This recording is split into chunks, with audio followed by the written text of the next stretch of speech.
হয়ে যায় যে গুরু আর ভক্ত, কারণ গুরুর তারার ভক্তের তার, ভক্তের তারার গুরুর তার একসাথে বাঁধা থাকে। যখন গুরু যদি একবার ভক্তকে অন্তর থেকে স্মরণ করে, কোথায় আছো সে আমার করি, মুখ দিয়ে বলতে হয় না, অন্তর থেকে ওই অন্তরের ডাক, আত্মার ডাক ওই ভক্ত শুনতে পায়, সেই ভক্ত। আর যে না শুনতে পায় সে হচ্ছে শিষ্য। তা সুন্দর একটি পালা পেয়েছি, দশরা বাবা গুরু ভক্তের পালা। আজকে একটু অন্যভাবে গাবো, আমি বলবো না যে প্রশ্ন করবো না, কারণ এই জায়গায় আমার একটা অভাব আছে, যদিও 19-20 হয়ে থাকে তবু একটা অভাব আছে, সেই অভাবটা আমি আপনাদের মাঝে তুলে ধরবো। যখন শিষ্য ছিলাম আমার মনের একটা আশা ছিল যে দয়াল আমি আপনার সেবা যত্ন করে আপনার নৈকট্য লাভ করে আমি আস্তে আস্তে ভক্ত হব, আমি ভক্ত হব। এখন আমি ভক্ত হইছি, আমার এখন মনের একটা আশা, দয়াল গো আমার ভিতরে হয়তো না জানি কোন জিনিস অভাব আছে, ভাই আমি গুরু হইতে পারলাম ছোট, আবার গুরু হইতে হবে বাবা, আশার শেষ নাই। আমি বর্তমানে বাসায় 1 নং ফুলকি ইউনিয়নের বর্তমান রানিং মেম্বার। তো বাবা আমার মনের আশা ছিল মেম্বার হইছি, আমার হয়তো মনে একটা আশা হইতে পারে যে চেয়ারম্যানে দাঁড়াবো, চেয়ারম্যানে থেকে এমপি, এই যে আস্তে আস্তে মানুষের আশার শেষ নাই। তো আমি এখন ভক্ত হইছি দয়াল, কিন্তু আমার একটা আশা, আমি কোন কর্ম করলে আমি ওই খিলাফতটা লাভ করতে পারবো, আমি একটা গুরু হইতে পারবো। তাহলে আমার অভাব আছে, কারণ খিলাফত পাইতে হলে কিছু অর্জন করতে হবে, তাছাড়া খিলাফত পাইতে পারেন না। তাহলে অবশ্যই আমার ভিতরে কিছু অভাব আছে, একটা ভক্তের অভাব আছে। সেই ভক্তের অভাবটুকু তুলে ধরে আমি কোনো প্রশ্ন গান গাবো না, দয়ালের কাছে কোনো প্রশ্ন গান গাবো না, 2-1টা কথা আমি দয়ালের কাছে মৌখিক আমি আরাধনা করবো। আমার দয়াল ইচ্ছা করে যদি সে বুঝে যে না আমার ভক্তকে কেমন করে এগিয়ে নিতে হবে, যদি একটা পরিপূর্ণ একটা মানুষ বানাইতে চায়, তাহলে যেন দয়াল আমাকে কিছু কথাতে বুঝিয়ে দেয়, তাহলে আমি সন্তুষ্ট। তাই প্রথমে আমার দয়ালকে একটি ভক্তি রেখে, কারণ যে কাজে কর্মে একটা ভক্ত কিংবা একটা সন্তান ছেলে তার গুরুর চরণে যদি একটা ভক্তি দিয়ে যেতে পারে, ওই কাজে কখনোই বিপদগামী আসবে না, সর্বদাই সুপদগামী আসবে।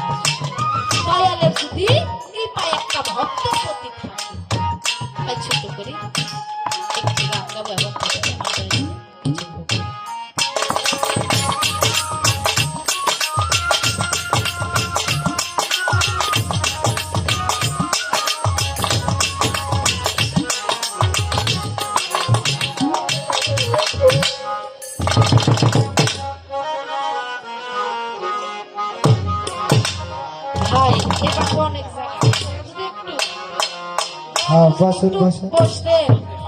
আসলে আপনাদের এলাকায় আমি নতুন আসছি, এই এলাকায় আমি এখন পর্যন্ত আসি নাই, তো আপনাদের ভঙ্গি ভাব অভিনয় আমার বুঝতে একটু দেরি হবে। আর আমার দাদা ভাই আজকে জানি না কেমন দয়া আসে,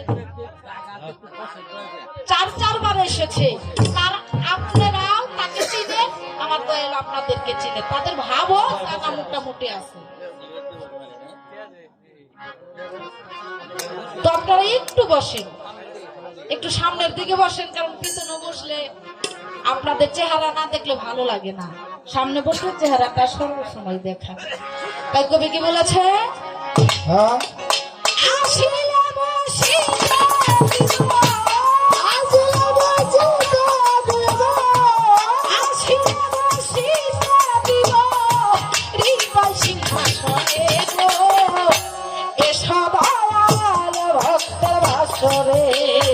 আমার মুর্শিদ জানাউলি আগো, দয়াল জানাউলি আগো, এ সবার ভক্তের ভাসরে, আমার দয়াল জানাউলি আগো, আমার মুর্শিদ জানাউলি আগো, এ সবার ভক্তের ভাসরে।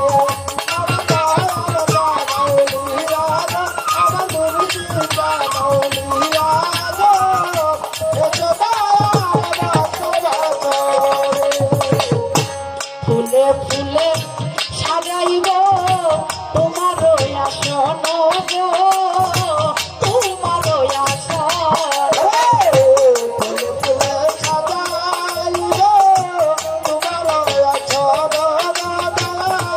তোমার আসন।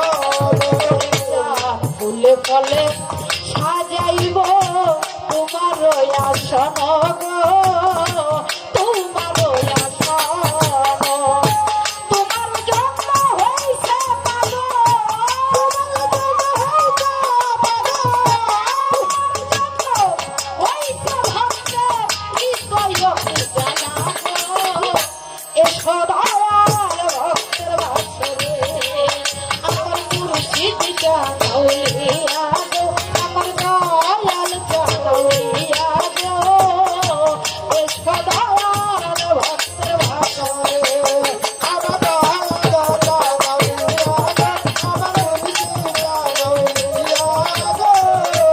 এসো দয়াল ভক্তের বাসরে, আমার দয়াল জানাইয়া গো, আমার মুর্শিদ জানাইয়া গো।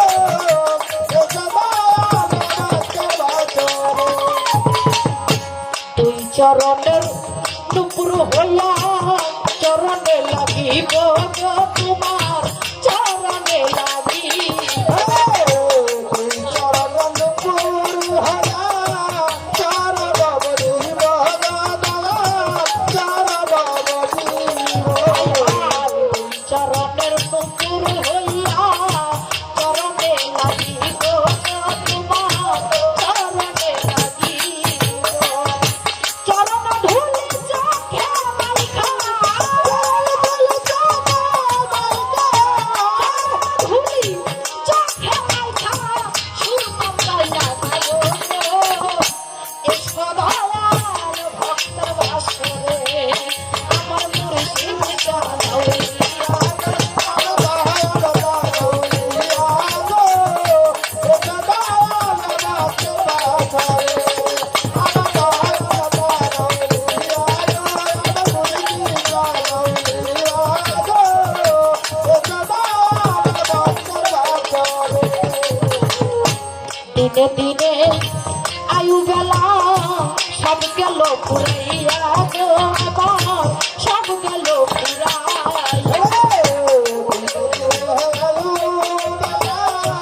সব গেল ফুরাইয়া গো, সব গেল ফুরাইয়া।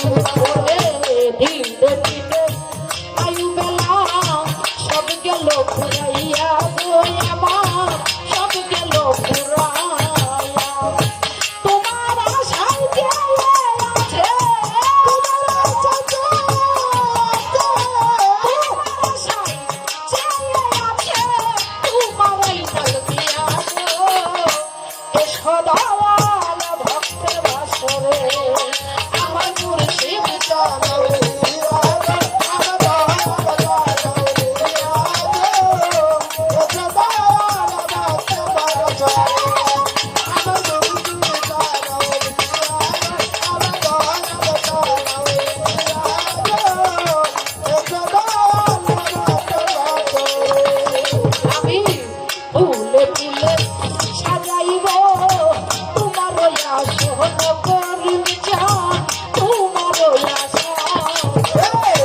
ফুলে ফলে সাজাইব তোমার আসন বাজার, তোমার আসন। ফুলে ফলে সাজাইব তোমার আসন গো দয়া, তোমার আসন। তোমার জন্ম হইছে পাগল, তোমার জন্ম হইছে পাগল, ভক্তের মন জানা গো। এসো দয়াল ভক্তের বাসরে, আমার মুর্শিদ জানাইয়া গো, আমার দয়াল জানাইয়া গো। এসো দয়াল ভক্তের বাসরে, আমার মুর্শিদ জানাইয়া গো, আমার দয়াল জানাইয়া গো। এসো দয়াল ভক্তের বাসরে। দরদি ছোট করে মৌখিক কথা আমার দয়ালকে আমি রাখবো। ও দয়াল, মানব দেহের ভিতরে যা আছে এই পৃথিবীতে তার চাইতে বেশি নাকি আমার এই মানব দেহের ভিতরে আছে। তাহলে আমি এই মানব দেহ থেকে দু একটি কথা বলবো, কারণ যার দেহ ঠিক তার ঘর ঠিক, ঠিক না বাবা? যার ঘর ঠিক তার বাড়ি ঠিক, যার বাড়ি ঠিক তার গ্রাম ঠিক, যার গ্রাম ঠিক তার থানা ঠিক, যার থানা ঠিক তার ডিস্ট্রিক্ট ঠিক, আর যার ডিস্ট্রিক্ট ঠিক তার অল বাংলাদেশ ঠিক। তাহলে মেন হচ্ছে যার যার দেহ। ও দয়াল, এই মানব দেহের ভিতরে এমনই বিশেষ 5টা মুকাম জারি আছে, যেই বিশেষ 5টা মুকাম জারি যদি আমি অর্জন করতে পারি, লাভ করতে পারি, তাহলে আমি সেই আল্লাহ প্রদত্ত আসন আমি লাভ করতে পারব। বিশেষ 5টা মুকাম জারি, যেই বিশেষ 5টা মুকাম জারি কর্ম করে সাধন করে যদি আমি অর্জন করতে পারি, সে একটা মানুষ থাকে না, সে ওলি আল্লাহ হয়ে যায়। সে মানুষ থাকে না, সে ওলি আল্লাহ হয়ে যায়। এখন আমি ভক্ত আছি দয়াল, ও দয়াল, আমি সেই বিশেষ 5টা মুকাম জারি আজকে আমাকে দয়াল, আমি আপনার কাছে কোনো জোরে মিনতি করে বলতেছি দয়াল, এইগুলা কি আমি এগুলো বুঝি না, জানি না, এগুলো যদি আমি অর্জন করতে পারি, সাধন করতে পারি, তাহলে আমি একজন ওলি আল্লাহ হতে পারবো। ছোট করে এই একটি কথাই আমি রাখবো, বেশি কথা রাখবো না, কারণ বেশি কথা ভালো না, আমি এত কথা জানি না। ছোট ছোট দেখতে কথা বলবো, আমার দয়াল যদি সুন্দর ভাবে বুঝাইতে পারে তাহলে সবারই ভালো লাগবে। আর বেশি কথার মধ্যে যদি একটা বললো, 2টা বললো, আরগুলা থাকলো, করতে মজা নাই, অল্পের মধ্যেই স্বাদ বেশি। কবি কি বলেছে?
ছোট করে আমার দয়ালকে কিছু কথা রাখলাম। আসলে দয়াল, একটা ভক্তের প্রতি যদি একটা দয়াল, একটু কৃপা, একটু সহানুভূতি যদি থাকে, ওই ভক্তের আর কিছুই লাগে না। ওই ভক্তের মাথায় হাত বুলিয়ে বলে, ভক্ত রে, আমি তোকে কিছুই দিতে পারলাম না, আমি তোকে একটু দোয়ার আশীর্বাদ করলাম। বাবা, ওই ভক্তের এর চাইতে বড় কিছু আর পাওনা থাকে না। একদিন লালন দরবারে লালন দয়ালের বাড়িতে গেছে। সিরাজ সাই সকালবেলা সব ভক্ত সারা রাত পুরুষ মাহফিল হয়েছে, এভাবে বসে রয়েছে। সিরাজ সাই দাঁড়িয়ে বলতেছে, তোরা কে কোথায় আসোস রে, আমার সামনের দিকে একটু তোরা এগিয়ে আস, তোদের মাঝে তুই একটা কথা বল। গুরুর হুকুম বর্মার রেখ হোক না হোক করে, গুরুর হুকুমে সব ভক্তরাই আমার সিরাজ শান্ত তার কাছে এসে চুপ করে বসে রয়েছে, এবং সর্বশেষে তার ভক্ত লালন সবার পিছনে এসে বইছে। এখন এক এক ভক্তরা বলতেছে, শিষ্য ভক্তরা, বাজান সারা রাত গান শুনলাম, একটু এদিক সেদিক ঘোরাফেরা করতেছে, আবার আমাদের এখন কিসের জন্য ডাকার উদ্দেশ্য। তখন সিরাজ সাই দাঁড়িয়ে বলতেছে, ও আমার শিষ্য ভক্ত, আমি তোমাদেরকে কিছু দিতে পারি, তবে আজকে আমি সব শিষ্য ভক্তের মনের বাঞ্ছা পূর্ণ করব। আজকে তোমরা আমার কাছে যা চাও আমি তোমাদেরকে তাই দেব। বাবা, এই কথাটা শুনে একটা দরবারে দেখবেন বাবা অনেক রকম মানুষ থাকে থাকে না, এর জন্য আবুল সরকার একটা গান লেগেছে, হরেক রকম পাগল দিয়ে মিলাইছে বাবা, তো দরবারে সব পাগলের একটা দরবার হরেক রকম মানুষ থাকে, কেউ টাকার পাগল, কেউ বাড়ির পাগল, কেউ নারীর পাগল, কেউ দয়ালের পাগল, কেউ বাবা মার পাগল, কেউ আল্লাহ রসুলের পাগল। একটা শিষ্য হাল দিয়ে দাঁড়ায় বলতেছে, বাজান আমি কিছু চাই। কয়টি কি চাস? কই বাজান, শুনি গুরুর কাছে বায়াত করলে, আপনার কাছে তো বায়াত করছি গতকালকে, শুনি যে অনেক টাকা পয়সার মালিক হওয়া যায়, আপনি বলি কি মন্ত্র চান, এগুলা কে? আমার সিরাজ সাহেব মুস্কি হাসি দিয়ে বলে, তুমি বসো। আরেকজন দাঁড়িয়েছে, বাবা বিয়ে করছি 10 বছর, এখন পোলাপান হয় না, যদি দয়া করেন কিছু থাকলে উপায় বলে দেন। বসো। আরেকজন দাঁড়িয়েছে, বলে বাবা বিয়ে করছি ভালোই 7-8 বছর হইল, বাচ্চা কাচ্চা হইছে, খালি মেয়ে সন্তান, ছেলে সন্তান হয় না, একটা উপায় বের করে দেন। আস্তে আস্তে এক একজনের মনের বাসনা সবাই বলতে থাকে, যাকে যা দিলে তার ভান্ডটা কুলাবে। আমার সিরাজ সাহেব তাই দিল, সবাই চলে গেছে, দেওয়াও শেষ, যাওয়াও শেষ। সর্বশেষে দেখে লালন পিছনে চুপ করে বসে রয়েছে। আমার সিরাজ সাহেব ডাক দিতেছে, লালন বাবাই দিকে। লালন ডাক শোনা মাত্রই আইসা দয়ালের পাশে হাত জোর করে বসছে। সিরাজ সাহেব বলতেছে, লালন এই দরবারে আজকে আমি বলেছি আমি ভক্তের মনের বাসা পূর্ণ করব। সবাই তো সবকিছু চাইলো, লালন তুই তো আমার কাছে কিছুই চাইলি না। ও লালন, তোর কি আমার কাছে কোনো কিছু চাওয়ার নাই? লালন তো ছোট্ট জল ছেড়ে দিয়ে বলে, বাজান আমি দেখলাম আপনার দরবারে কত জনে কত কিছু চাইল, আপনি অনেকেই অনেক কিছু দিয়েছেন, আমি আপনার কাছে কি চাবো? আমি আজকে একটা জিনিস চাবো, দয়াল আপনি কি আমাকে দিবে? সিরাজ বলে, লালন, আমি আজকে কথা দিয়েছি আমি ভক্তের মনের বাঞ্ছা পূর্ণ করব। বল তুই কি চাস? লালন দুই চোখের জল ছেড়ে দিয়ে বলে, দয়াল আমি টাকা চাই না, পয়সা চাই না, আমি বাড়ি চাই না, গাড়ি চাই না। ও দয়াল আমি বাড়ি গাড়ি দিয়ে কি করব? এই জগতের রাজস্ব আমার দরকার নাই। ও দয়াল আমি যদি একটু আপনার ওই চরণ পাশে আমি জায়গা পাই, এই জায়গা ছাড়া আমার পৃথিবীতে আর কোনো কিছুর দরকার নেই। আমি জনম জনম ভরে শুধু আমি তোমার খেদমত করতে চাই। আমি খেদমত করে যেন আমি আমার জীবনটাকে যেন পারি করে দিতে পারি, আমি আর কিছুই চাই না। আমি শুধু তোমার ওই চরণের পাশে।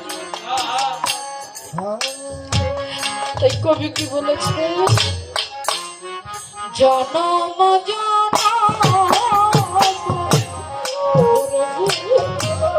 থাকব তোমার চরণ দাসী, ও আমি জনম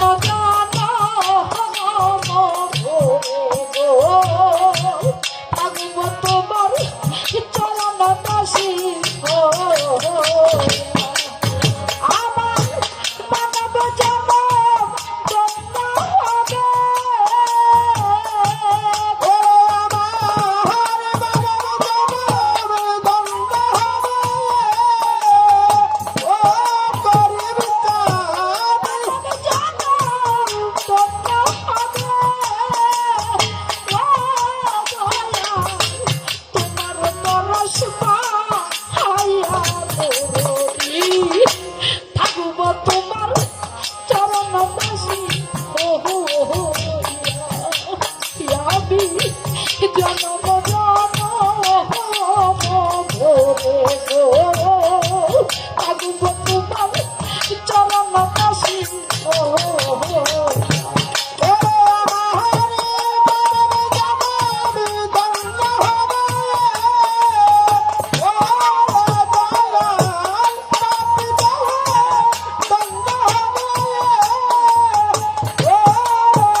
কেমন জানি হলে গেলাম গো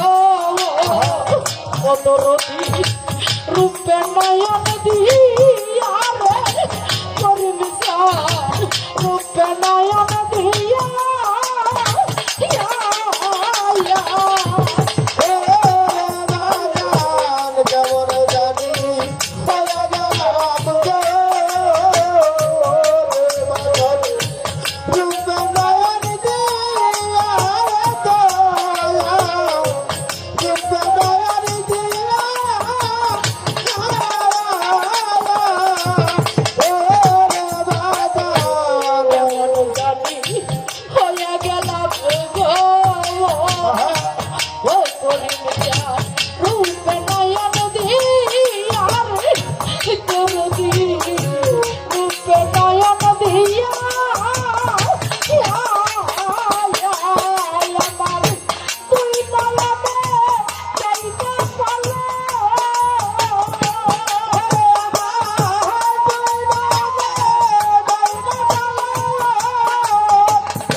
কাকালের পেশাব তুমি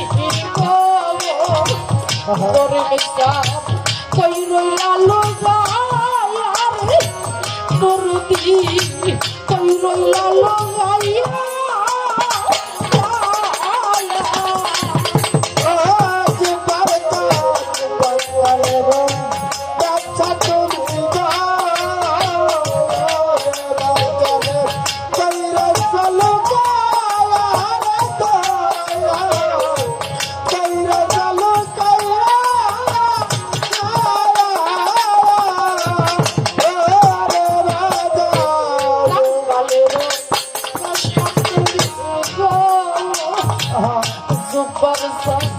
কই রইলা লোগাইয়া কই রইলা লোগাইয়া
পাঠাল মরে গো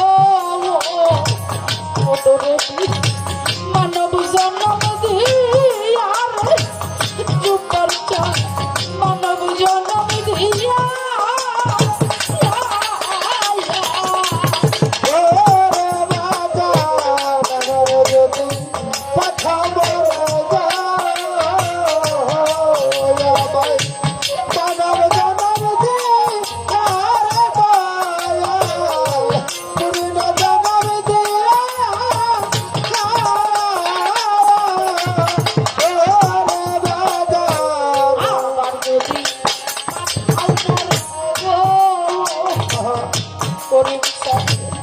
মানব জন্ম দিয়া দয়াল চা পূর্ণ জন্ম দিয়া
তো যা হোক, আমার বাড়ির পাশে